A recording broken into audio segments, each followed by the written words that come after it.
ఇప్పటి వరకు విశ్వంలో వెలుగు చూసిన అత్యంత ప్రకాశవంతమైన గ్యాలక్సీ. దీని నుండి వెలుగు ఏకంగా 350 ట్రిలియన్ సూర్యుల నుండి వెలువడే కాంతికి సమానం. 350 ట్రిలియన్ సూర్యుళ్ళు ఒక్కచోట ఉంటే ఆ వేడిమికి విశ్వం ఎందుకు వ్యాకోచించదు? అయినా 350 ట్రిలియన్ సూర్యుళ్ళు ఒకచోట ఉన్నప్పుడు ఆ వెలుగు భూమిని ఎందుకు చేరట్లేదు?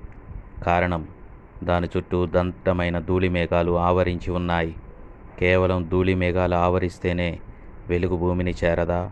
అంటే ఆ కాంతి చుట్టూ జలాలు గోళాకారంలో ఆవరించి, దాని పైభాగంలో దట్టమైన గాఢ మేఘాలు ఆవరించి ఆ కాంతిని భూమికి చేరకుండా అడ్డుకుంటూ ఉన్నాయి.